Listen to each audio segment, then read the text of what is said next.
Baik, bagaimana jika yang menyebabkan kita merasa sepi sendiri akibat dari separasi? Perkenalkan, nama saya Ahmad Barus MBA, saya Certified Facilitator Attraction, praktisi meditasi, Master Praktisi Neurolinguistic Programming, dan penikmat Ancient Wisdom, sebuah kebijaksanaan kuno yang saya rasa mempunyai peran di kehidupan kita, karena dari beberapa filsuf yang saya suka, mereka ternyata juga menggunakan kebijaksanaan kuno untuk menginspirasi dirinya dan orang-orang yang ada di sekitarnya. Baik, seperti yang kita sudah punya bersama, banyak orang di luar sana, bukan Anda yang ada di sini, sedang berada di cara pandang aku dan orang-orang dan lingkungan di sekitarku adalah sesuatu yang berbeda, yang terpisah, yang menyebabkan mereka merasa lonely, dan akhirnya mereka terjebak di sebuah kondisi yang ketika ingin berkembang, semuanya berjalan dengan lambat, banyak tantangannya, dan otak menguasai. Dan seperti yang kita sudah punya bersama, otak itu kalau jadi pelayan menyenangkan, tapi kalau jadi tuan sangat-sangat menakutkan. Nah, otak akan mensabotase atau menguasai atau mengendalikan diri kita apabila terjadi separasi di dalam eh, kita melihat kehidupan ini. Seperti Anda sedang nonton Zoom ini, atau kita sedang menelaah apa itu the law of one, dan kemudian saya meminta Anda untuk membayangkan Anda sedang memotong jeruk nipis, dan jus dari jeruk nipis itu menyentuh tangan Anda, dan Anda kemudian mencobanya, menjilatnya di lidah Anda. Akan terjadi apa? Ya, ada akan air liur yang bermunculan di mulut Anda. Padahal Anda sedang nonton Zoom, padahal Anda nggak sedang motong jeruk nipis tadi, tapi ketika Anda membayangkan, eh, body kita merespon. Ini yang sangat saya sadari pentingnya kita untuk berhati-hati dengan pintarnya otak itu untuk mencari atau membuat sebuah skenario yang sayangnya skenario yang diciptakan oleh otak isinya biasanya ketakutan. Nah, beberapa ancient wisdom yang saya temukan dan saya sebar di setiap hari Minggu ini, dan saya share kepada teman-teman yang terpanggil untuk mengakses kebijaksanaan kuno ini, adalah untuk sekali lagi kita tidak percaya dengan apapun skenario yang diciptakan oleh otak kita, melainkan kita lebih percaya dengan salah satu yang saya suka gunakan ketika otak saya itu membuat skenario yang menakutkan. Misalnya, ini mungkin teman-teman yang sudah sering bermain bersama saya di sini sudah sering dengar cerita ini. Jadi ketika saya naik mobil, eh, arah traffic dari sebelah kiri itu one way, saya mau belok kanan, saya tidak lihat motor yang di sebelah kanan saya. Ketika saya belok, yang terjadi adalah saya menyenggol motor di sebelah saya. Orang yang naik motor itu teriak, dan saya kaget. Akhirnya kami berdua minggir. Sebenarnya jarak mobil saya dengan motor tersebut tidak terlalu jauh ketika kami sudah minggir, ya. Namun ketika saya keluar dan ingin melihat kondisi si pengendara motor itu, yang terjadi di kepala saya adalah saya harus ke kantor polisi. Saya harus membawa dia ke rumah sakit, mungkin kakinya patah, dan saya harus minta maaf kepada keluarga, dan mungkin kalau keluarganya nggak senang, saya harus berurusan dengan pihak berwajib misalnya. Tapi sampai sana apa yang terjadi? Orangnya bilang, nggak apa-apa kok Pak, saya kaget saja. Yang tadinya seharusnya hari itu saya ingin berkarya, itu langsung stres, dan akhirnya saya memutuskan untuk istirahatlah di rumah. Ini yang mungkin Anda mungkin juga pernah alami. Otak kita sangat pintar untuk eh, menciptakan sebuah skenario yang isinya ketakutan, karena tugas otak seperti itu. Jadi nggak ada yang salah dengan otak kita.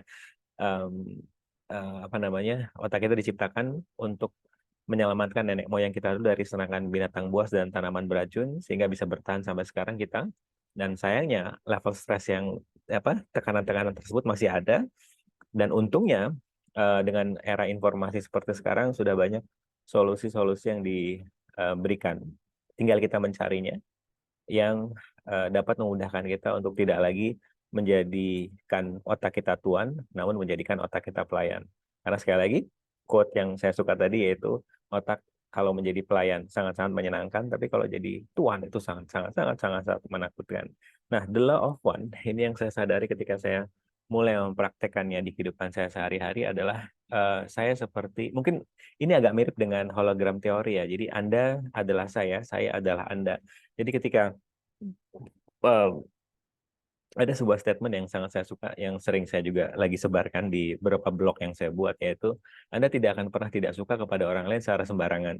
Artinya ketika Anda tidak suka kepada orang lain, ada sesuatu di sana yang orang itu punya potensi, namun karena Anda belum mau menggalinya, cara paling termudah adalah menghakimi orang tersebut.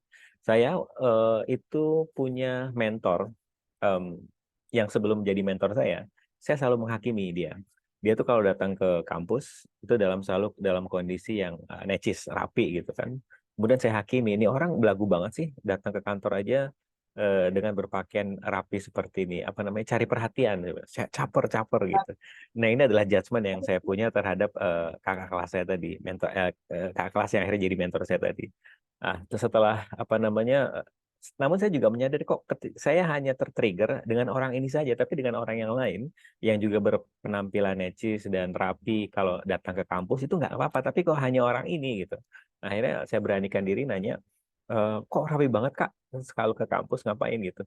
Iya, habis ini saya harus apa namanya, waktu saya masih S1, dia juga masih S1, saya harus apa, habis dari kampus saya harus kerja untuk apa namanya, untuk magang, untuk menambah uang tambahan karena ketika saya ulik lagi ternyata dia dalam kondisi keluarganya itu yang bisnisnya orang tuanya tidak berkembang dan akhirnya dia apa namanya, perlu untuk membiayai apa namanya, kuliahnya sendiri. Nah, dari situ ternyata kenapa saya tidak suka dengan orang itu adalah pertanyaan saya ke semesta, ke Tuhan, yaitu kayaknya saya punya potensi yang lain lah di kehidupan saya ini. Saya tuh nggak gini-gini aja, pasti ada sebuah potensi yang lain. Ketika saya masih S1 tersebut, saya tanya kepada Tuhan. Nah, Tuhan menjawabnya dengan orang yang ketika apa namanya, yang tampilannya, yang gayanya itu membuat saya tertrigger, membuat saya nggak suka atau dikenal dengan istilah shadow. Mungkin teman-teman ini sudah sering bermain-main dengan shadow Anda ya. Nah, dari situ saya mulai menyadari, oh ternyata dia punya potensi, yaitu apa namanya, tidak pernah berhenti berkarya, terus mencari kerjaan yang apa namanya, mengisi waktunya, yang itu saya pingin. Namun karena saya belum bersedia menjadi dia, saya masih menghakimi keberadaan kakak kelas saya ini. Apapun saya hakimi dia. Sampai saya akhirnya tadi berani menanyakan kenapa sih selalu tampil dalam keadaan rapih ke kampus, padahal kamu juga apa namanya, sama seperti saya. Kamu kok, apakah kamu merasa lebih baik dari situ? Itulah kerjaan otak saya yang menghakimi seperti itu. Namun setelah saya berani berkomunikasi sama dia, saya tanya, oh ternyata ini adalah jawaban dari semesta bahwa ya kalau mau apa namanya, kalau mau menggali potensimu, ini ada contoh yang aku berikan kepadamu, tolong kamu lihat, kamu gali. Nah, ini juga mungkin bisa menjawab pertanyaan Anda, apa peran saya di kehidupan ini ya? Cara paling mudahnya adalah tolong cari orang-orang yang Anda hakimi. Karena orang-orang yang Anda hakimi itu adalah yang Anda judge, itu adalah orang-orang yang sebenarnya punya potensi di sana, yang potensinya itu Anda sudah punya, namun karena Anda belum menggalinya, Anda bisa cara paling tercepat adalah menghakimi orang tersebut. Saya punya penghakiman dulu terhadap koruptor. Terus sampai ketika ada apa, baca berita itu kalau ada yang terjadi sebuah korupsi, saya tuh selalu tertrigger gitu. Kemudian saya tanya, kok kok koruptor ya membuat saya tertrigger, ada apa di sini? Akhirnya saya menjalani shadow work saya. Saya tanya apa yang potensi apa yang si koruptor-koruptor ini punya yang sudah ada di dalam diri saya, namun saya belum berani melihatnya. Kalau ternyata yang saya sadari ya, potensi dari koruptor adalah mereka pintar melihat peluang dan mereka mengambil peluang itu dengan cepat. Akhirnya saya, oh iya ya, ternyata ada potensi itu. Karena saya orangnya kalau ada peluang itu nanti deh ditunda aja dulu gitu, dimanfaatkan ntar aja, dan akhirnya peluang itu lewat. Nah, dari situ akhirnya saya menyadari, oh iya ya, kalau saya bingung dengan potensi apa saya hari ini, yang itu kebanyakan orang-orang di luar sana sering alami, termasuk saya, mungkin Anda juga pernah. Anda bisa apa namanya, perhatikan orang-orang di sekitar Anda yang Anda hakimi itu siapa aja, dan Anda ulik, Anda tarik, apa namanya, Anda lihat, Anda telah, Anda catat apa potensi-potensi orang ini. Misalnya dia suka tampil gitu, dia suka di depan layar. Terus shadow Anda apa? Anda senangnya berada di belakang layar.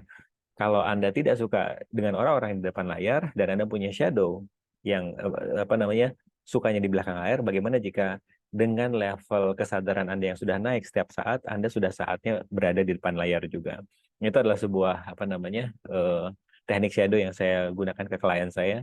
yang apa namanya dia dapatkan informasi mengenai kehidupan ini jangan pernah menonjol, biasa saja. Itu ternyata dari pain waktu dia kecil. Ketika dia sedang happy-happynya, orang tuanya mengatakan, kamu jangan lari-lari ya, itu malu-maluin. Artinya, mengungkapkan kegembiraan itu diidentik, disamakan oleh dia adalah sebuah hal yang memalukan. Sehingga dia ketika merasa bahagia, itu dipendam sama dia, dan akhirnya dia sudah tidak sanggup lagi, dan akhirnya dia mengambil private one-on-one sama saya, dan kita gali sama-sama, dan akhirnya kita damaikan, apa namanya, dua sisi yang saling berlawanan tersebut. Nah, the law of one, ini adalah, apa namanya ya, salah satu yang ditawarkan oleh The Law of One yang saya sadari adalah itu tadi saat Anda tidak lagi mempunyai separasi dengan orang-orang yang di sekitar Anda, ketika Anda tertrigger dengan orang-orang yang misalnya ada yang menyakiti Anda dan kemudian kalau dulu mungkin Anda bergerak dari aku benar kamu salah yang akhirnya terjadilah sebuah konfrontasi, mungkin sekarang saatnya Anda ketika menghadapi sebuah kondisi yang pertama yang Anda sadari adalah apa yang benar dari kondisi yang sedang aku alami ini. Karena itu tadi otak kita akan selalu mencari yang salah dari sebuah kondisi dan itu nggak salah juga. Tapi kalau hal tersebut tidak membuat kehidupan Anda berkembang, mungkin arah cara pandangnya dirubah yaitu apa yang benar dari kondisi yang sedang aku alami ini yang belum aku perhatikan. Karena begitu klien saya itu ditipu oleh apa namanya partner bisnisnya. Ketika kita mengadakan sesi, energi separasi masih terlalu tinggi dan nah ini ya, untuk teman-teman yang juga berfungsi sebagai seorang fasilitator, mungkin yang perlu kita sadari bahwa kita sebagai seorang fasilitator tidak disarankan untuk, oh ini cara pandang saya, kakak kalau ini nggak relevan, tolong pilih cara pandang yang lain. Namun cara pandang saya ketika melihat apa ya, melihat fasilitasi adalah bukan memberikan apa ya, memaksa orang lain berubah, tapi memberikan pilihan kepada mereka dan kita serahkan pilihan untuk berubah atau tidak berubah ada di tangan mereka. Karena dulu saya berfungsi dari ingin menolong orang lain. Yang terjadi adalah ketika saya lihat orang sedang terjebak di dalam lubang, karena saya ingin menolong, saya tuh belain diri saya untuk masuk ke lubang, dan akhirnya kita berdua bingung, ini keluarin dari lubang gimana ya? Tapi ketika saya menyadari, oh, yang pertama, yang perlu kita sadari, ini nih menurut saya sangat-sangat penting. Kita tuh paling tahu potensi orang kan. Kita di sini yang saya perceive energinya semua orang yang ada di sini itu tahu banget, jago banget melihat potensi orang. Namun kita perlu tanyakan pertanyaan kedua ke dalam diri kita, apakah orang yang potensinya besar ini benar-benar mau menggali potensinya? Karena begitu banyak orang di luar sana, itu tidak seperti kita yang ada di sini, yang tidak pernah puas akan kehidupan ini, terus menggali potensinya, itu kita, dan kita punya proyeksi orang-orang akan seperti kita. Yang terjadi adalah kita akan menderita. Karena itu saya pernah mengalami kondisi saya ingin membantu orang lain, saya udah lihat potensinya gede. Yang terjadi adalah ketika saya meminta dia untuk menggali potensi, dia tersinggung, dan dia bilang pada saya, kamu merasa lebih tahu ya dibandingkan saya. Dek, habis itu saya baru, oh iya ya, berarti yang ingin menggali potensinya terus tuh gua nggak bisa memaksain orang-orang di luar gua gitu. Nah di sini ya apa namanya, nah akhirnya saya mengganti cara pandang bukan menjadi coach, bukan menjadi apa ya healer, tapi lebih kepada facilitate. Karena itu energi enak. Karena yang saya sadari menjadi seorang fasilitator itu ketika ngeliat orang jatuh ke lubang, saya tanya, udah apa namanya, masih masih pengen di dalam lubang atau udah pengen keluar? Udah pengen keluar. Ya udah, ini ada pilihannya. Kita kasih dia tangga, kita kasih dia tali, tapi kita mengizinkan keputusan untuk apa namanya keluar dari lubang itu di tangan dia. Akhirnya kita akan tetap terus apa namanya melangkah, terus berjalan, tetap berkarya. Karena dulu saya hanya bisa berkarya sampai orang-orang yang saya ingin tolong itu benar-benar berubah, baru saya bisa melanjutkan langkah saya. Wah, itu kan sangat-sangat tidak kind untuk diri saya dan untuk orang itu. Bagaimana jika apa namanya dia apa ya? Bagaimana jika dia sedang menikmati proses drama, trauma, dan stresnya. Jadi kalau dipaksa juga itu nggak kind. Dan bagaimana jika fungsi saya juga bukan untuk menolong orang lain, tapi lebih kepada menginspirasi orang lain untuk memilih sesuatu yang berbeda. Dan bagaimana jika tugas kita, ini nih mungkin agak agak aneh ya, tapi the law of one yang saya suka juga adalah cara pandangnya, bagaimana jika tujuan kita hidup di kehidupan ini adalah untuk bersenang-senang, untuk having fun, untuk menciptakan realita versi Anda. Karena dulu itu cara pandang saya untuk mengisi kehidupan ini, saya harus bermanfaat bagi orang lain. Tujuan saya hidup di kehidupannya adalah bermanfaat bagi orang lain. Apa yang terjadi? Setiap karya yang saya buat, setiap setiap keputusan yang saya buat itu harus bermanfaat bagi orang lain. Dan kata-kata saya ingin bermanfaat bagi orang lain, ada sebuah base energinya apa? Yaitu saya sudah memutuskan kalau saya sekarang tidak bermanfaat bagi orang lain, dan saya ingin membuktikan kalau saya bermanfaat bagi orang lain dengan karya-karya yang saya buat. Jadi podcast Berkembang Bersama itu hanya terjadi 3 episode di awal-awal. Eh, Setelah 3 episode saya launching, kemudian tidak ada yang mendengarkan, tidak ada yang memvalidasi, kemudian saya merasa kok begini ya, aku kan ingin bermanfaat bagi orang lain, tapi kok nggak ada podcast podcast itu nggak ada yang dengerin gitu kan. Nah yang terjadi adalah podcast itu terhenti. Akhirnya saya tanya ke dalam diri saya, apa yang ingin saya ciptakan di kehidupan ini. Bersenang-senang, oke. Apa dan ketika saya cek ke dalam diri saya buat podcast, editing podcast, rekaman, bikin skrip, itu menyenangkan buat saya. Jadi bagaimana jika itulah yang saya fokuskan, bagaimana jika apakah nanti itu bermanfaat bagi orang, itu hanyalah sebuah bonus. Nah ketika saya rubah cara pandang tersebut, akhirnya podcast Berkembang Bersama bisa saya teruskan dan pernah menduduki peringkat keempat di Apple Podcast untuk personal journal, dan sudah di-download lebih dari 10.000 kali.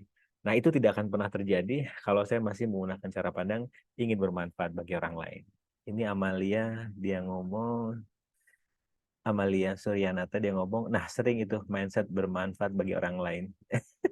Ya, nah gimana Amalia, mau di-share apakah cara pandang tersebut sudah membuat Anda semakin aktif berkarya atau malah menunda Anda untuk berkarya, bikin Anda malas untuk berkarya? Iya, malah kayak terhambat gitu apa gitu ya. Yes. Yes. Nah, sekarang gimana? Yang masih berasa berat ya, mungkin karena Hmm. salah mindset itu kali ya. Yes, yes, yes, yes. Dan itu nggak apa-apa ya. Jadi yes, dan nggak apa-apa juga menggunakan cara pandang itu sampai Anda bilang, wah nggak bisa gini terus nih karena ingin bermanfaat bagi orang lain. Oke, yang saya suka juga dari The Law of One, kita nggak melihat dari dua sisi, dualitas, dari salah dan benar, tapi lebih kepada kalau aku menggunakan cara pandang ingin bermanfaat bagi orang lain, membuat aku tidak berkarya, tidak malah membuat aku terbebani, tidak membuat aku bersenang-senang, apakah aku mau terus-terus menggunakan cara pandang ini? Kayaknya nggak deh. Yaudah, yuk kita cari cara pandang yang lain. Nah, ini yang saya suka dari The Law of One. Jadi kita tidak bergerak dari separasi, tapi lebih kepada mana yang works buat saya, mana yang udah nggak works. Jadi tidak ada penghakiman di sana. Kita melihatnya dari sisi yang netral dan uh, light buat saya cara pandang ini. Itu tadi tidak melihat dari salah dan benar. Jadi ini yang mungkin Anda bisa pertimbangkan di sini. Kalau Anda datang ke grup Berkembang Bersama ini, setiap kita hari Minggu akan mengadakan pendekatan Ancient Wisdom, akan sering kata-kata dahulukan bahagia Anda, itu yang pertama. Tidak ada benar dan salah. Itu mungkin Anda, oh my God, ini gimana sih grupnya, bener nggak nih? Karena begini, karena apa ya, mau saya bawa kemana cara pandang ini? Karena begini, uh, uh, jadi gini, Dr. Joe Dispenza mengatakan, mungkin Anda sudah pernah baca bukunya, Dr. Joe Dispenza, Bruce Lipton, itu dia mengatakan bahwa di usia kita 1 sampai 7 tahun, itu adalah di usia di mana gelombang otak kita theta, dan kita mudah banget menerima informasi-informasi cara pandang dari lingkungan kita, yang akhirnya kita pegang terus sampai kita dewasa. Sayangnya, cara pandang tersebut isinya adalah menghalangi kita untuk berkarya. Terjadi separasi dan dualitas di sana. Misalnya, yang paling sering adalah hati-hati dengan uang. Uang itu dekat dengan setan. Sehingga saat Anda dewasa dan Anda ingin berkarya, potensi Anda gede, itu Anda masih berfungsi mengenai uang mindsetnya ketika Anda usianya 1 sampai 7 tahun tadi, di antara 1 sampai 7 tahun tadi. Akhirnya apa? Terjadi tarik menarik. Anda ingin berkarya menghasilkan uang, tapi ada shadow Anda waktu Anda kecil yang Anda dapatkan informasinya dari kecil, dari orang yang Anda anggap lebih tahu dari Anda, dan Anda terima akhirnya. Yang akhirnya membuat terjadi tarik ulur, dan akhirnya kita stres sendiri, nggak bisa ngapa-ngapain. Itu kenapa untuk kita para orang tua di sini, di usia-usia anak seperti itu, tolong berhati-hati dengan statement yang Anda ucapkan, karena menurut Dr. Joe Dispenza itu akan mudah banget masuk ke bawah sadar mereka, dan akhirnya itu akan dipegangin terus sama mereka kemana-mana. Itu akan menjadi autopilot mereka. Dan yang mungkin kita perlu aware untuk berhati-hati dari statement yang kita ucapkan. Oke, sejauh ini ada kesadaran apa yang muncul sebelum kita masuk ke PDF? Apa yang ingin di-share atau apa yang ingin di-shifting energinya, silakan. Halo? Ya, ada? Belum? Oke. Jadi berkembang bersama itu akan sering menawarkan sebuah cara pandang, yaitu dahulukan kebahagiaan Anda. Yang ini nggak cocok dengan cara pandang, yaitu bersakit-sakit dahulu, bersenang-senang kemudian. Karena ya, karena bagaimana jika gini, ini cara pandang the law of one juga ya. Universe ingin memberikan segalanya buat Anda. Namun karena kita tidak bersakit-sakit dahulu dan kita dapat sesuatu dengan mudahnya, akhirnya kita melakukan sesuatu untuk mensabotase hal tersebut. Jadi klien saya itu baru saja mendapatkan warisan dari orang tuanya. Nah, dia takut diomongin sama lingkungannya kalau hidupnya mudah. Akhirnya dia menginvestasikan hasil warisan dari orang tuanya ke sebuah lembaga investasi. Apa yang terjadi?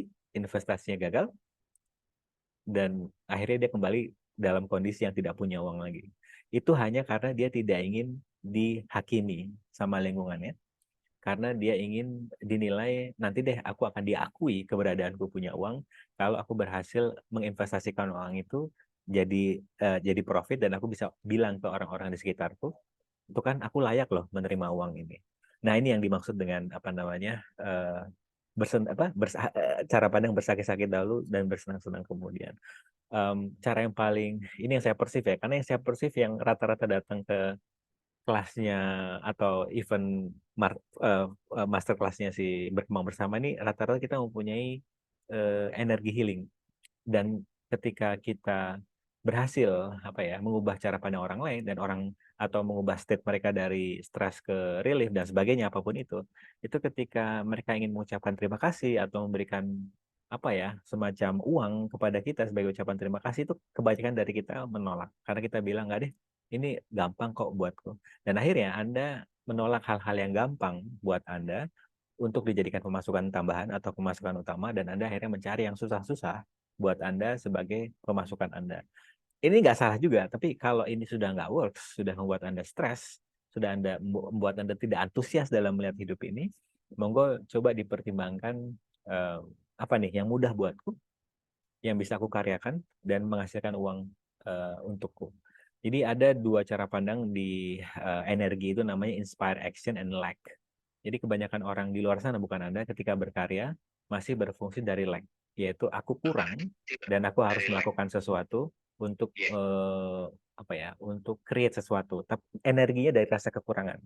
Dan itu nggak salah juga, tapi yang perlu Anda sadari kalau Anda sedang berfungsi dari lack ketika ingin menciptakan sesuatu, vibrationally, vibrasi yang Anda tawarkan ke semesta adalah low vibration. Dan seperti yang kita sudah bersama, semesta tidak mendatangkan apa yang Anda inginkan, namun semesta mendatangkan apa yang Anda pancarkan. Oke, kita sudah masuk dari teori logika menjadi energi sekarang. Karena itu tadi, apapun yang Anda katakan, aku orang sukses, aku orang kaya, yang Anda minta orang-orang di luar sana bilang kepada Anda, ucapkan 100 kali di depan kaca, tapi apabila ini yang saya lakukan, yang terjadi malah begitu banyak problem datang ke kehidupan saya karena tidak ada keselarasan antara pikiran dan hati saya. Saya orang kaya. Kata siapa lo kaya? Gitu kan? Itu kan langsung kata hati ngomong. Yang terjadi adalah yang saya pancarkan ke universe itu adalah lack atau low vibration, yang tidak mengherankan yang semesta tangkap bukan apa yang kita omongkan, yang semesta tangkap adalah apa yang kita pancarkan, yaitu rasa kekurangan. Dan akhirnya yang ditarik oleh semesta adalah hal-hal yang secara vibrasi rendah seperti drama, trauma, dan stres. Yang kedua adalah mengenai inspire action. Nah, seperti yang kenapa di berkembang bersama itu juga sering kita tawarkan cara pandang, temukan yang membuat Anda happy, lakukan yang membuat Anda senang. Karena ada sebuah teori yang mengatakan bahwa dari 10 percobaan yang kita lakukan, itu 8 kali gagal, 2 kali sukses. Artinya apa? Kita diminta untuk konsisten show up. Kita untuk konsisten untuk terus berkarya. Kita diminta untuk konsisten untuk melakukan sesuatu, untuk create something. Nah, apabila 10 kali dari 10 kali yang kita lakukan 8 kali gagal dan 2 kali sukses, kalau kita melakukan hal yang kita nggak sukai, dapat Anda pastikan level stres Anda rendah, level stres Anda tinggi, dan kecenderungan Anda untuk show up itu akan semakin rendah. Sekali gagal, udahlah gitu. Karena Anda nggak menyenangi hal tersebut. Oleh karena itu, temukan hal-hal yang Anda senangi, sehingga berapa kali pun Anda gagal, Anda tetap maju, Anda tetap berkarya, karena itu tadi, dari 10 kali percobaan, dapat dipastikan 8 kali gagal, dan kemungkinan 2 kali sukses. Nah, ini yang perlu kita sadari sama-sama. So, setiap pagi, ini yang afirmasi yang saya tanyakan ke dalam diri saya, setelah saya, menulis jurnal gratitude adalah, apa yang menyenangkan buat saya hari ini? Kalau saya tidak perlu membuktikan apa-apa, karya apa yang bisa saya hasilkan hari ini? Kenapa pertanyaan itu yang perlu kita tanyakan?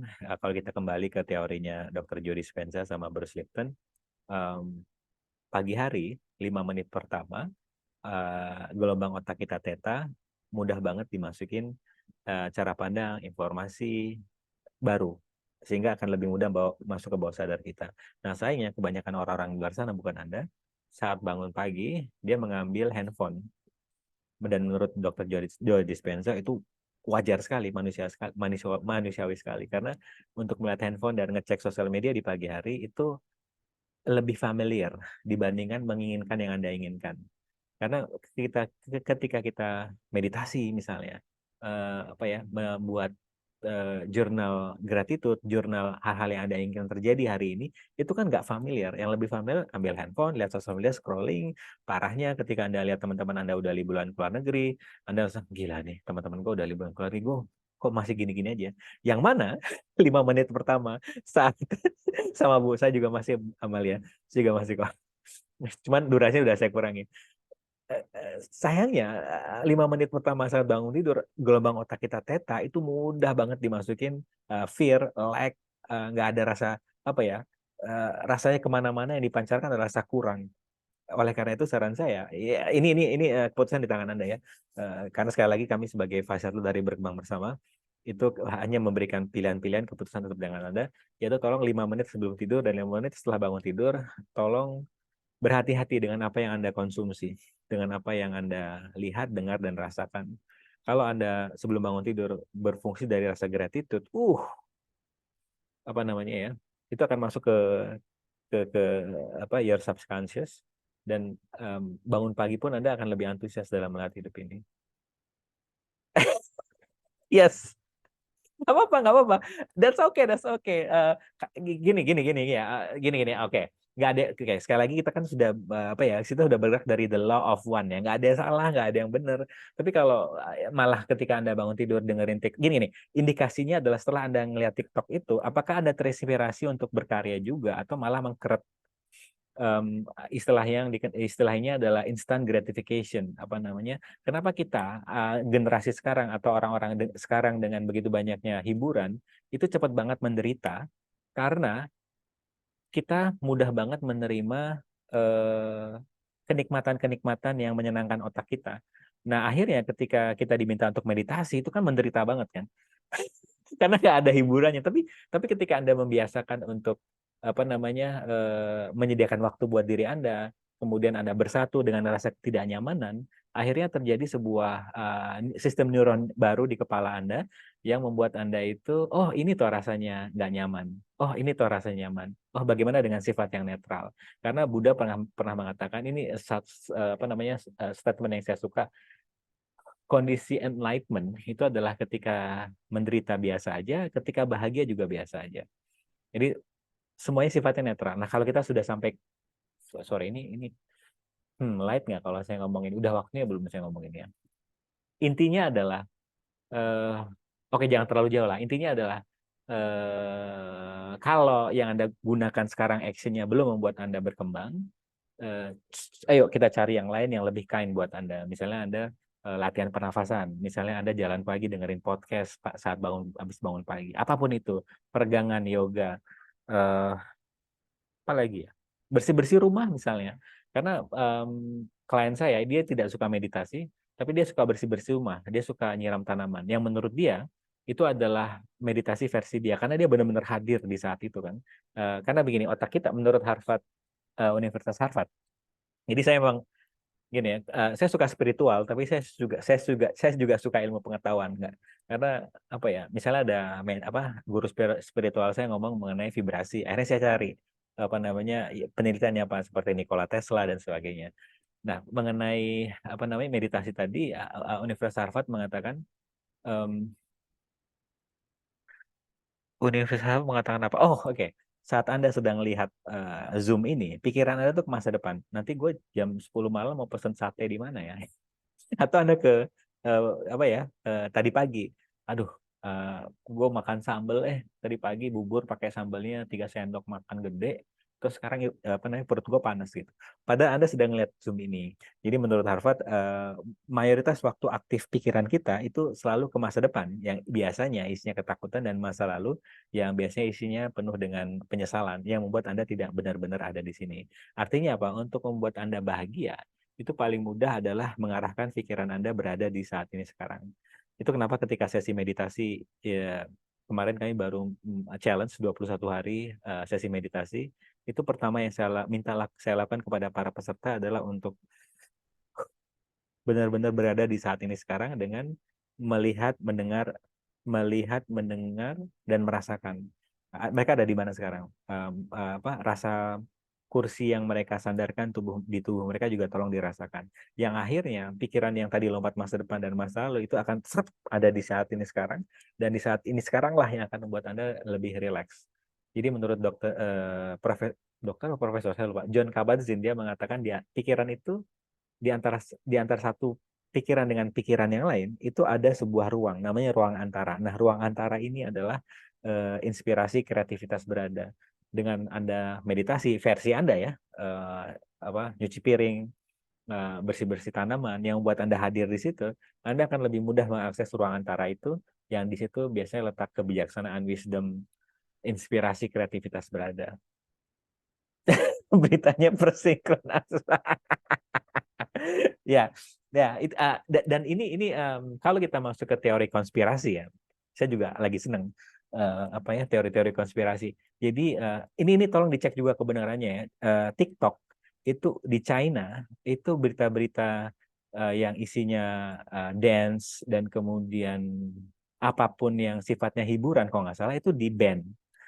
Di China, TikTok tuh hanya isinya mengenai pendidikan, mengenai bagaimana membuat ini dan bagaimana ya intinya adalah informasi untuk TikTok versi China. Tapi TikTok di luar China itu isinya adalah yang berkaitan mengenai itu tadi. Dan menurut saya dan ini yang saya sadar ya, thank you sudah hadir malam ini buat teman-teman yang sudah menyisakan waktunya 1 jam sampai 45 menit ke depan untuk hadir di sini, yaitu kita sedang dibombardir dengan begitu banyak informasi yang menurut saya kurang bermutu, sehingga kayak dilapisin, dan akhirnya informasi yang benar-benar sedang kita cari itu nggak akan kita temukan, karena ketika kita dihibur otak kita dengan instant gratification tadi, kita langsung cepat bahagia, dan akhirnya kita lupa misi kita untuk mengenal diri kita. Jadi ada klien saya mengatakan dengan di Indo cuma mandi lumpur rame hiburan banget ya.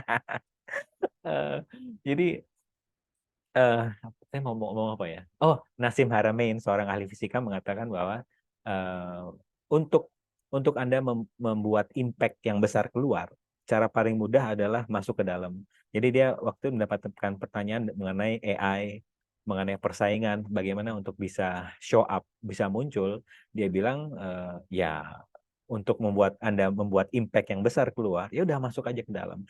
Nah ini kedengarannya mudah ya masuk ke dalam, tapi yang saya sadari dengan begitu banyaknya godaan-godaan yang ada di luar, YouTube, TikTok, itu tuh saya lebih sering keluar gitu, dan itu menyebabkan perkembangan saya lambat. Dan akhirnya ketika saya komit kepada diri saya, nggak sama sekali nggak menyentuh hiburan ya, tapi saya berikan diri saya untuk lebih sering ke dalam diri saya. Itu percepatan saya untuk melihat kehidupan ini dari sisi oneness, di sisi tidak lagi separasi, tidak lagi bergerak dari kompetisi, tapi bergerak dari out-create, yaitu berkompetisi dengan diri saya setiap hari. Pastikan hari ini lebih baik dibandingkan hari yang kemarin. Itu kayak lebih cepat, karena itu tadi uh, apa ya, rasa lapar saya itu tidak terpuaskan dengan informasi-informasi yang nggak bermutu, tapi lebih kepada yuk kembali ke dalam. Dan ini juga butuh komitmen dalam artian karena sepi ya perjalanan. Ini saya kasih pahit-pahitnya dulu. Perjalanan ke dalam diri itu sepi. Maksudnya nggak ada yang memberikan validasi, Anda sukses juga nggak ada yang nepuk tangan, apa namanya, nggak ada yang nemenin gitu. Tapi kayaknya ya kalau Anda hadir malam ini, mungkin ini adalah hasil dari pertanyaan Anda. Kayaknya udah saatnya deh gue berhenti keluar, mencari keluar.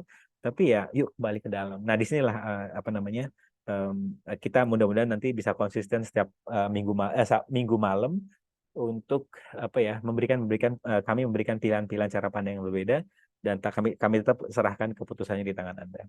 Oke, kita sekarang masuk ke the law of one. Bentar ya. Oke, sebelumnya ada kesadaran apa yang muncul? Ya, silakan Mas Sakta. Halo Pak. Ya.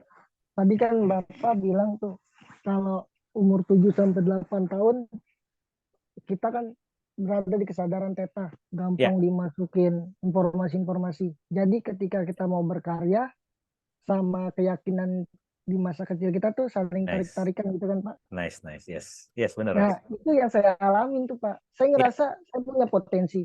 Saya maaf ya kalau saya agak sombong. Saya ngerasa saya nulis artikel jago, bikin musik jago.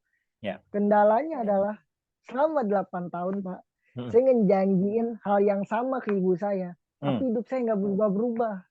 Jadi kayak ada rasa bersalah, menyesal, kayak mempertanyakan, ini bener gak sih jangan gue gitu. Ini jangan-jangan gue cuman ego doang nih, jangan-jangan cuman apa ya, cuman omdo doang nih ke ibu gue gitu, tapi gue nggak bisa ngebuktiin gitu. Tapi sebenarnya saya seneng gitu Pak ngerjain ini. Tapi uangnya nggak ada, sayangnya itu doang. Karena menurut saya kalau ada uangnya kita agak seneng gitu Pak. Kayak wah ini ada hasilnya nih, hasil kerja keras gue nih gitu Pak. Oke, yang pertama yang saya perlu tahu di sini, janji apa yang Anda sebutkan ke ibu Anda waktu itu? Wah, kalau dibilang sombong sih besar sekali sih Pak. Saya punya janji tenang, bakal menang kompetisi. Tenang, gue bakal masuk di kamera dan lain sebagainya. Tapi kenyataannya ya orang kan melihat kenyataan Pak. Saya percaya kesadaran saya dan Bapak. Saya percaya kesadaran. Bapak pun percaya dengan kekuatan semesta yang gak luar biasa. Tapi orang di luar sana lebih percaya dengan realita, fakta dan kenyataan gitu. Jadi mau saya berdebat kayak apapun, saya kalah gitu. Karena mereka lihat kenyataan di saya gitu Pak. Oke, yang pertama yang mungkin Anda bisa pertimbangkan yaitu cabut dulu janjinya. Energetically Anda bilang setiap janji yang saya sebutkan kepada ibu saya akan cabut, hancur dan batalkan. Karena begini, energetically ketika Anda menjanjikan sesuatu, itu Anda seperti memasung kaki Anda di lantai, yang akhirnya Anda akan bergerak dari ingin membuktikan sesuatu kepada ibu Anda. Yang akhirnya Anda tidak menyertakan elemen yang paling penting di situ. Apakah saya sudah bersenang-senang dalam melakukannya? Karena apapun yang Anda lakukan tujuannya adalah untuk membuktikan sesuatu kepada ibu Anda. Jadi ada klien saya yang kerjaannya ingin membahagiakan ibunya. Jadi dia udah ngumpulin uang, kemudian dia belanjakan sesuatu buat ibunya. Yang terjadi adalah ibunya bilang, kok kamu ngasih hadiah buat aku, uangnya buat ditabung aja buat kamu. Dia kecewa. Akhirnya ketika kita sesi private ngobrol dengan dia mengutarakan hal tersebut, saya tanya dari kesadaran itu, dari kejadian itu kesadaran apa yang muncul. Dia masuk ke dalam dirinya, akhirnya dia menemukan bahwa iya ya, kebahagiaan itu adalah keputusan individu. Saya tidak bisa memaksakan kebahagiaan. Dengan saya mengasih ini kepada ibu saya, dia akan bahagia. Itu sangat tidak kind untuk dua pihak. Karena yang satu memaksa, yang satu juga Anda memaksa orang itu untuk memutuskan bahagia. Mungkin saat itu dia belum bersedia untuk bahagia. Dan akhirnya saya minta kepada dia, bagaimana jika kebahagiaan adalah keputusan yang bisa Anda ambil itu benar, dan bagaimana jika karena yang saya tanya, cara pandang apa kamu mengenai keluarga yang sedang kamu pegang sekarang? Ternyata dia sedang berfungsi dari melihat tontonan di sinetron mengenai keluarga cemara apa ya. Dia bilang, saya pingin keluarga saya seperti itu, di mana ibunya mengasihi anaknya. Ya bilang, ya itu film ya, dan dan kita tuh sedang apa ya? kita tuh diracuni dengan begitu banyak apa namanya image-image yang kita nggak, dan kita mengenakan image itu kepada orang yang dia tidak mempunyai image seperti itu gitu. Jadi akhirnya ketika sadar, bagaimana jika kita melihat ibu kita, dia udah sehat, dia masih bisa jalan, dia masih bisa ngobrol, masih bisa apa namanya berkomunikasi dengan kita, udah cukup happy-nya di situ. Jangan karena ada namanya, oke ini agak kemana-mana ya, tapi oke, ada namanya gifting and receiving sama give and take. Kalau gifting and receiving, Anda itu um, gifting and receiving, give and take gini. Ketika Anda beli sesuatu dan kemudian Anda memberikan kepada orang yang Anda kasihi, Anda hanya akan bahagia saat orang itu bilang saya thank you atau apapun itu, terus ngucapin terima kasih, baru Anda bahagia. Sayangnya hal tersebut artinya Anda menaruh powernya di orang tersebut. Jadi Anda akan menunggu bahagia saat orang itu mengakui, memberikan validasi. Sayang ini perlu kita sadari sama-sama, otak orang itu sudah habis waktunya lompat ke masa depan dan masa lalu. Kadang mereka sudah berfungsi dari rasa curiga ketika kita kasih sesuatu, atau merasa nggak layak ketika kita kasih sesuatu. Akhirnya respon shadow-nya gitu kepada kita. Akhirnya kita, kok gitu ya? Akhirnya kita yang kecewa. Tapi kalau kita bergerak dari gifting and receiving, yaitu apa namanya, Anda beli sesuatu dan Anda bersyukur karena Anda punya rezeki untuk membelinya, dan Anda lihat orang yang Anda mau kasih dalam keadaan sehat, apa namanya, masih bisa berkomunikasi kepada Anda kasih hadiahnya, ya udah, dan transaksinya selesai. Itu yang dimaksud dengan gifting and receiving. Nah, begitu juga dengan Mas Sakta, dengan ibunya nanti, atau dengan orang lain apapun itu, pastikan Anda menyadari, ya saya berkarya karena buat saya, bukan untuk siapa-siapa gitu. Nah, apa yang Mas Sakta muncul di sini kesadarannya? Pak, Apa yang Mas Sakta? eh, hmm, nggak ada sih. Ya nanti aja ngebuktiin ya kalau saya udah ngebuktiin gitu ke ibu saya gitu. Bagaimana Jadi jika nggak tidak ada usah, kalau ada apa-apa lagi. ya, bagaimana jika tidak ada yang perlu Gimana kalau dibuktikan? saya? Bagaimana jika Anda bermain Hmm, musik, ikut kompetisi because it's fun for you? Nggak ada yang perlu dibuktikan. iya ya. Satu lagi nih Pak, Iya, iya. maaf ya, satu lagi. Iya, iya. Saya punya adik Pak, Hmm. dia udah berubah secara sikap dan Ya, jauh lebih dewasa sekarang. ya, Dulunya amburadul, kurang ajarnya sama saya bukan main. ya. Tapi saya, kan Bapak bilang tadi, Halo Mas Sakta, sinyalnya hilang, sorry.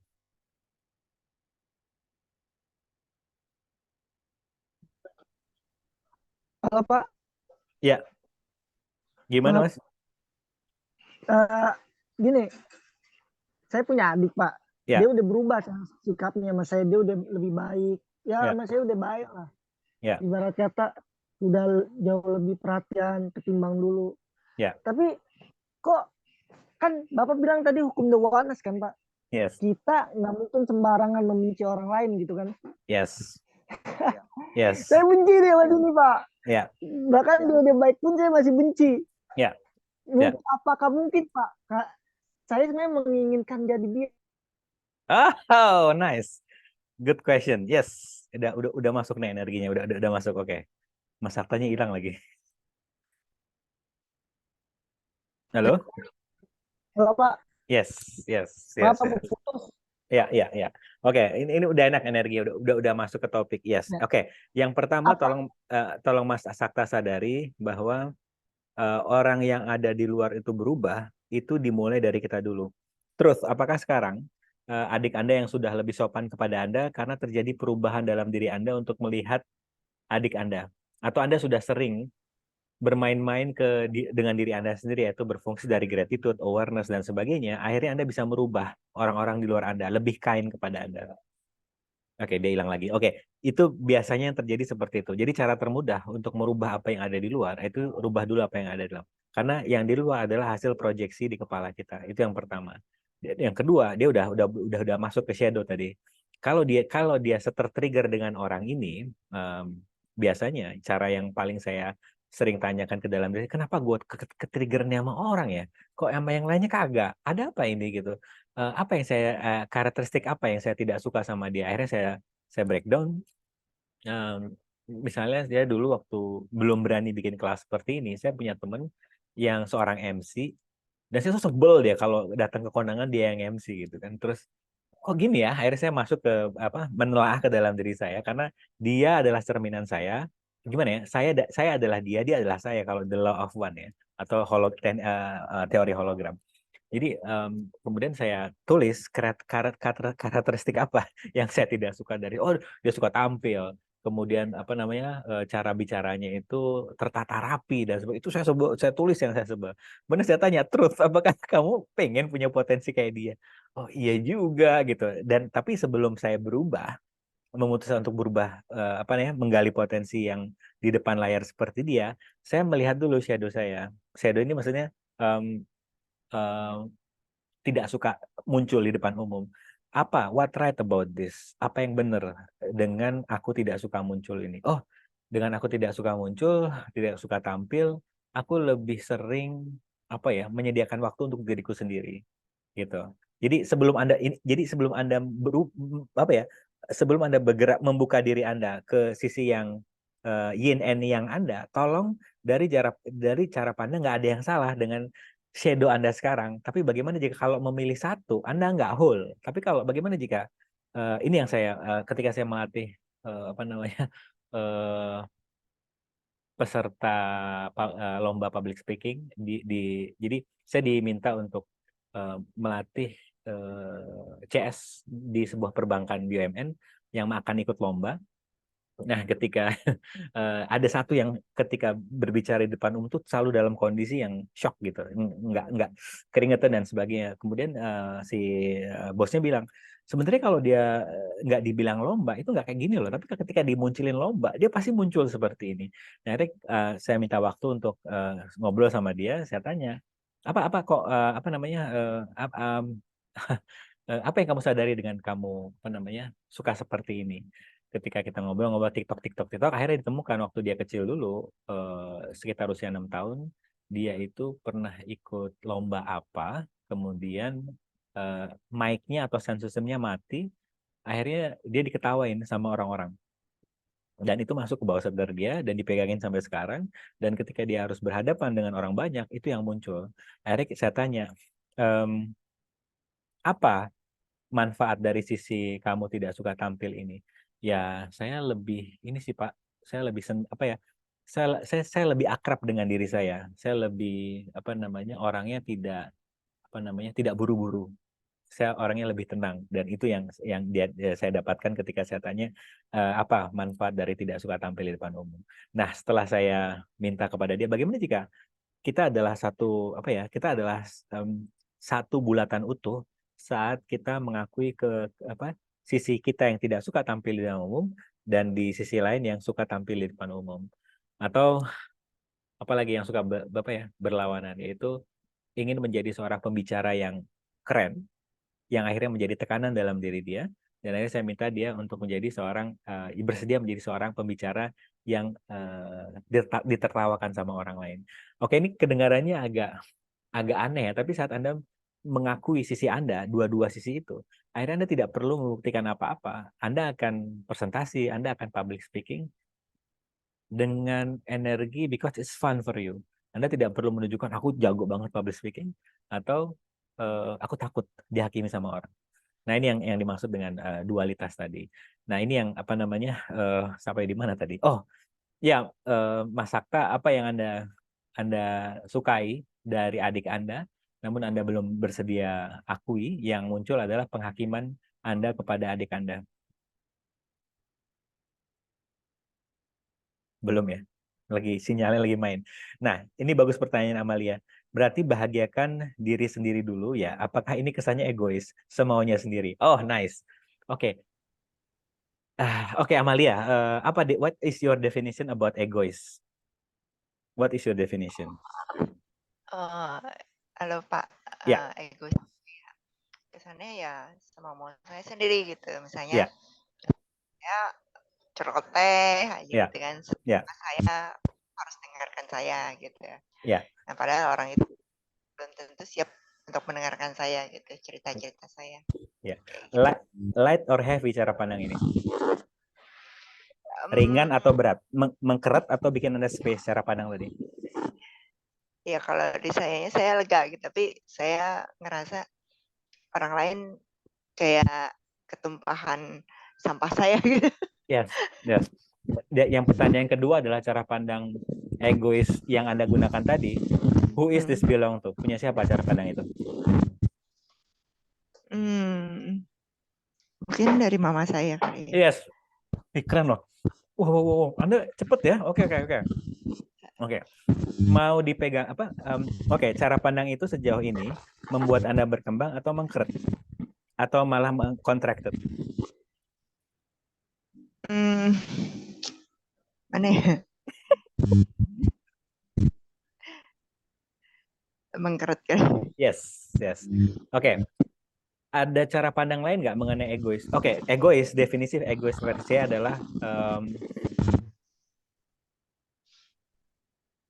what is my definition about egois? Egois adalah memastikan diri saya untuk melakukan hal yang saya suka setiap hari. Awal apa ya? Misalnya gini, dipastikan nanti siang saya akan ketemu dengan klien untuk yang mungkin saya akan menghadapi komplain dari dia.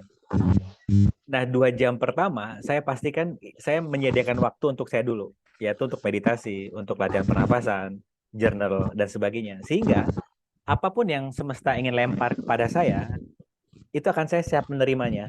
Nggak langsung kecipratan ke tubuh saya. That's my definition about egois. Jadi saya menyediakan waktu untuk membuat saya bahagia sehingga saya akan bisa menerima apapun yang semesta mau lemparkan kepada saya. Nah ini cara pandang itu light buat saya. Nah kalau yang tadi Anda dapatkan dari ibu Anda itu tidak light dan kebetulan tidak membuat Anda berkembang, yuk kita cari definisi lagi mengenai egois. Tunggu. Sebenarnya apakah egois atau Anda ingin berkarya ya? Iya ya, energinya ingin berkarya ya? Yes. Oke. Sekarang kita masuk. Apa yang menyenangkan buat Anda? Bikin video. Oke. Kemudian. Tapi saya juga ragu menghasilkan gitu. Sorry apa? Tapi kayak baru mau mulai, tapi memang ragu apakah ini menghasilkan, karena kayak seolah-olah kayak lari dari profesi saya sekarang gitu. Oke. Jadi kalau saya kutip dari Gary Douglas, co-creator Access Consciousness, dia mengatakan bahwa untuk orang-orang unik seperti kita, itu memang disarankan mempunyai 7 kegiatan di saat bersamaan. Kalau enggak, bosannya minta ampun. Jadi ini bukan mengurangi sesuatu, tapi coba tambahkan dan pastikan hal tersebut itu tadi. Kalau buat konten versi Amalia seperti apa? Kalau buat video versi Anda seperti apa? Jadi bener. Jadi oke, Anda punya mentor, tapi itu kan gaya dia buat video. Tanya, oke, thank you mentor, thank you YouTube yang udah gua dapat informasinya. So apa definisi saya mengenai buat video? Nah ini yang mungkin perlu Alia sering tanyakan. What is my definition? Apa definisi saya seperti itu? Ya. Ada satu pertanyaan yang ingin Anda tanyakan. Apa yang belum? Tadi barusan muncul apa pertanyaannya? Ya itu kayak apakah benar ini making money gitu kan bisa. Oke. Sejauh ini Amalia, ketika uang datang kepada Anda dengan mudahnya, state-nya seperti apa? Apakah yang flow-nya tuh kayaknya mudah banget sampai Anda bingung, loh kok masuk ke rekening gua ya? Itu flow-nya seperti apa? Saat ini mampet. Ya, kalau Anda ingat memori waktu semuanya berjalan dengan mudah, saat uang itu datang tidak Anda duga-duga, itu state Anda seperti apa?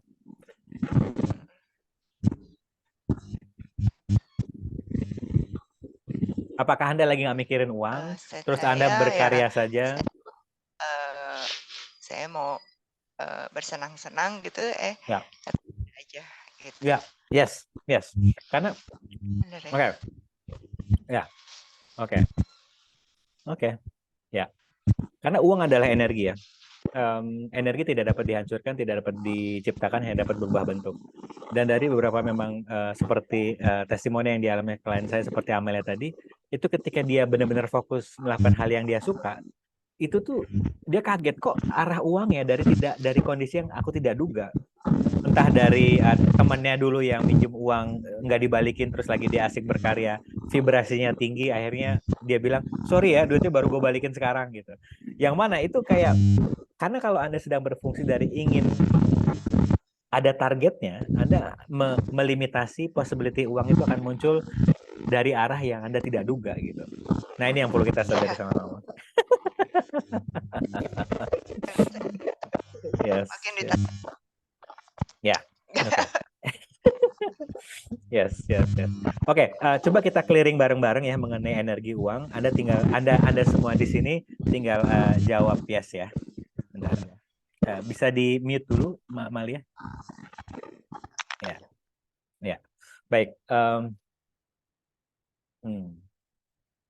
Oke, setiap definisi yang Anda punya mengenai uang yang menyebab Anda tuh, kita semua di sini termasuk saya, setiap definisi yang kita semua di sini punya mengenai uang yang menghalangi uang itu datang dari segala arah, dari arah yang tidak kita duga, apakah kita semua di sini bersedia untuk hancur, cabut, dan batalkan? Kita semua tinggal jawab yes di sini. 1, 2, 3, 1, 2, 3, 1, 2, 3. Oke, setiap keputusan yang saya ambil, uang itu harus muncul setelah saya bersakit-sakit dahulu baru bersenang-senang kemudian, bukan bersenang-senang dulu dan uang akan datang. Apakah Anda akan bersedia untuk hancurkan, cabut, dan batalkan semuanya? Yes. 1, 2, 3, 1, 2, 3, 1, 2, 3. Sama satu lagi, setiap kita mengejar kesempurnaan dalam berkarya, artinya saya harus sempurna dulu baru berkarya, padahal keajaiban itu hanya akan muncul setelah kita mengambil sebuah keputusan, bukan keajaiban dulu baru kita mengambil sebuah keputusan. Apakah Anda bersedia untuk hancur, cabut, dan batalkan semua di sini? Oke. Baik. Ada lagi, Amalia? Oh, thank you, ketemu jawaban. Sip. Thank you. Baik. Jadi apa yang saya lakukan tadi itu adalah sebuah clearing yang fungsinya untuk apa ya? Jadi energi itu seperti got di depan rumah Anda, kalau tidak dialirkan, dia akan mengenang dan akhirnya menjadi sumber penyakit, banyak nyamuk di sana. Oleh karena itu, lakukan segala cara untuk melancarkan energi tadi. Banyak, seperti latihan pernafasan, meditasi, journaling. Karena gini, Jeff Bezos pernah mengatakan, nggak ada yang namanya stres. Stres itu terjadi karena semuanya di pikiran. Anda tidak mengambil sebuah action kecil.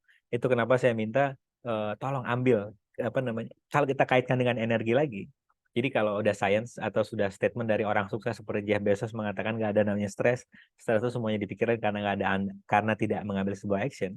Kalau kita kaitkan dengan spiritual energi, keajaiban itu hanya akan muncul setelah kita mengambil sebuah keputusan. Sayangnya orang-orang yang sudah belajar spiritual, manifestasi, abundance, itu tuh pingin, ntar deh keajaiban dulu muncul, baru gue ngambil keputusan. Nggak seperti itu.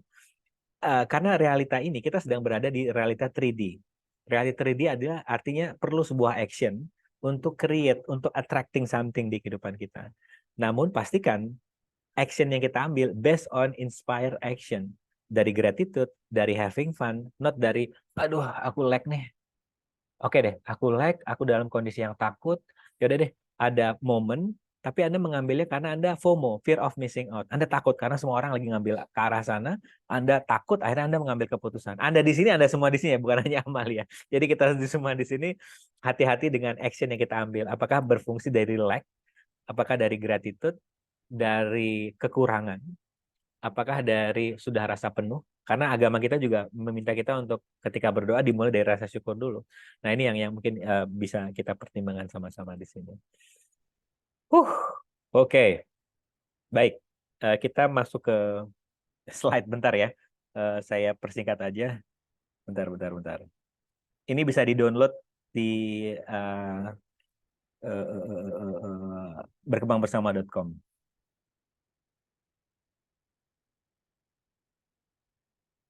Bentar.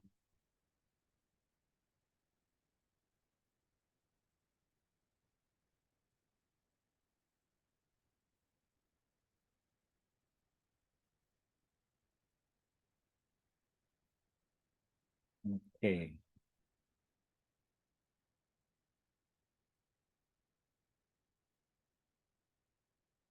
Oke. Yang memanggil saya energinya di halaman 6 apa ini? 6 apa? Oke. What are the practical implications of the law of one in daily life? Ya. Nah, ini yang perlu kita sadari sama-sama bahwa saat kita tidak bergerak dari separasi, melainkan adalah satu kesatuan, ketika Anda lihat orang posting mengenai kesuksesan mereka, itu Anda nggak berfungsi dari, gila ya, sukses. Pasti karena dia dari keluarga kaya. Karena dia hidupnya udah enak. Karena pasti dia dipermudah. Pasti ada orang dalam. Itu nggak apa-apa juga, nggak ada yang salah dengan itu. Tapi kalau kita kaitkan dengan vibration, the law of vibration, vibrasi yang Anda pancarkan dari separasi seperti tadi, law of vibration, tidak mengherankan semesta akan mendatangkan hal-hal yang sama, yang secara vibrasi juga rendah datang di kehidupan Anda seperti drama, trauma, stres, rasa kekurangan, dan Anda tidak mengambil action sama sekali. Tapi ketika Anda berfungsi dari the law of unity, kemudian dari unity, dari kebersatuan, tidak ada separasi, Anda ngelihat postingan orang yang misalnya Anda seorang pebisnis catering misalnya. Kemudian Anda lihat teman Anda yang bergerak di bisnis catering juga posting sesuatu, misalnya dapat tender, misalnya dia berhasil goal project Anda bilang, gila nih, keren banget ya. Aku ikut happy. Karena begini, ini adalah sebuah cara pandang yang menarik juga. Kalau ini ada sainsnya dan ada spiritualnya. Yaitu sebelum Anda saat Anda tidak suka dengan orang lain, ada satu step yang perlu Anda lalui terlebih dahulu. Kalau kita ini adalah satu bukti kalau kita adalah satu kesatuan. Sebelum kita tidak suka sama orang lain, itu kita lebih dulu tidak suka ke dalam diri kita sendiri, baru kita tidak suka sama orang lain. Artinya, itu kita kayak ya artinya ya dari sini mungkin ada semakin mirip untuk tidak suka dengan orang lain, karena saat kita tidak suka dengan orang lain itu sebenarnya kita sudah memutuskan terlebih dahulu kalau kita nggak suka dengan diri kita sendiri. So, bagaimana jika Anda melihat orang lain sukses, dia posting sosial media dan sebagainya, coba Anda tanya, keren banget ya, apa potensi dalam diriku yang bisa aku gali sekarang, terinspirasi dari suksesnya orang-orang yang aku lihat di sosial media ini. Itu kayak lebih elegan, energinya kan enak ya, energinya lebih unity, lebih satu kesatuan, karena apa yang ada di luar itu kayak mengingatkan kembali apa yang dalam diri kita. Tapi kalau Anda lihat, ini pasti korupsi nih orang, mobilnya BMW seri ini, gila harganya segini, pasti korupsi nih orang gitu kan ya. Di sini saya dulu kalau lagi jalan ada mobil keren, pasti korupsi nih orang gitu. Yang terjadi adalah vibrasi saya rendah gitu. Akhirnya ya nggak mengherankan. Ini saya lagi di lobby. Nggak mengherankan kalau vibrasi rendah akan ditarik sama semesta hal-hal yang secara vibrasi rendah seperti drama stres. Tapi ketika saya berfungsi, keren banget ya. Wow, aku ikut happy dengan suksesnya dia. Nah, apa nih potensi dalam diriku yang belum aku gali, yang bisa aku gali sekarang dengan caraku sendiri yang menyenangkan, terinspirasi ketika aku melihat orang-orang sukses di sekitarku. Jadi ketika Anda datang ke reunian SMP, SMA, kuliah, itu Anda langsung duduk, Anda langsung gratitude dengan Anda melihat teman-teman Anda yang masih sehat, profesi apapun mereka, tingkat suksesnya atau belum sukses pun itu nggak relevan sama Anda, karena Anda, you are there, Anda nggak ke masa depan yang isinya penuh dengan ketakutan, atau ke masa lalu yang isinya penuh dengan penyesalan. So, ini maaf saya tidak bisa lanjut karena saya harus ketemu klien fasilitasi lagi. Terima kasih karena sudah hadir malam ini. Intinya Anda bisa baca The Law of One, udah jelas banget kenapa, bagaimana, dan caranya seperti apa. Yang ingin saya jelaskan di sini adalah sebentar lagi kita akan buat kelas bernama Unlock Limitless Prosperity with Kundalini and High Vibration. Jadi Kundalini adalah bagaimana menjembatani realita sekarang ini dengan realita yang kita inginkan. Karena kebanyakan orang-orang di luar sana, bukan Anda, ketika dia menciptakan realitanya itu berdasarkan dari informasi yang dia dapatkan waktu dia kecil tadi, yaitu saat dia usia 1-7 tahun. Yang isinya adalah kontraktor, yang isinya adalah ketakutan, yang isinya adalah kompetisi. Nah, Kundalini adalah bagaimana mengakses realita yang Anda inginkan dengan pendekatan science and spiritual. Yang bocorannya itu lebih banyak ke latihan pernafasan. Saya baru tahu sistem saraf di tubuh kita itu senang banget dengan vibrasi sound vibration. Itu kenapa nanti akan saya kasih linknya di sini ya. Bentar ya, saya kasih linknya. Ini yang bisa Anda dengarkan sebelum tidur. Ini akan menghancurkan state lack, state guilt and shame yang mungkin kolega Anda punya, yang mereka selalu berfungsi dari rasa bersalah, merasa tidak layak. Ini tolong dikasihkannya link ini untuk didengarkan sebelum tidur. Karena ini juga baru saya dapatkan entah untuk kelas ini, karena setiap saya sebelum buat kelas, baik itu free master class atau kelas berbayar, itu saya selalu tanya ke universe apa yang bisa saya sampaikan yang orang-orang bisa dengar. Nah, ini saya dapatkan 2 hari yang lalu dan saya dengarkan sebelum tidur. Ini cukup mengurangi rasa kekurangan. Rasa kurang masih ada, rasa membandingkan masih ada, tapi tidak sekencang yang dulu. Ini Anda bisa ada ya, saya kasih di chat linknya, Anda bisa dengarkan nanti. Oke. Nah, apabila ada kolega Anda yang sedang ingin mengakses energi kundalininya, bisa infokan, tapi saya belum tahu kapan karena saya belum download tanggalnya. Saya masih tunggu instruksi dari semesta. Baik, sebelum kita tutup, ada satu pertanyaan apa yang kira-kira ingin disampaikan? Belum? Oke. Kalau ada satu hal yang bisa Anda ambil dari obrolan singkat kita malam ini, yang pertama adalah tolong jangan percaya saya. Selalu percaya kesadaran Anda. Karena fungsi saya malam ini hanya memberikan pilihan bahwa apapun kondisi yang sedang Anda alami, Anda tetap bisa ada pilihan. Dan setelah Anda menyadari ada pilihan, tolong ambil sebuah keputusan. Karena banyak banget orang-orang yang sedang belajar spiritual, manifestasi, apapun itu sedang terjebaknya di sini. Dia beranggapan, aku kan sudah belajar kesadaran, aku sudah belajar spiritual. Artinya, semesta ini hutang budi kepadaku untuk membawakan nikmat kepadaku. Nggak gitu juga sih menurut saya. Itu nggak seperti itu cara pandangnya. Karena kita sedang berada sekali lagi di realita yang butuh action. Tapi pastikan actionnya adalah inspire action. Because you having fun. Bukan dari fear of missing out. Aku lagi takut ketinggalan momen, aku ngambil keputusan, dan biasanya keputusan yang diambil dari kekurangan akan mendatangkan begitu banyak masalah, tapi ketika berfungsi dari inspire action, bersenang-senang, itu akan vibrasinya tinggi, high vibration, dan akan menarik hal-hal yang secara vibrasi juga tinggi datang di kehidupan Anda. Terima kasih sekali lagi, dan ini bisa masuk ke catatan. Catatannya. Udah ya. Oke, thank you, Win. Anda bisa masuk ke link itu, dengarkan sebelum tidur dan rasakan perbedaannya. Karena sekali lagi sistem saraf kita suka dengan vibrasi suara. Terima kasih, selamat malam, and keep having fun. Bye-bye. Terima kasih banyak.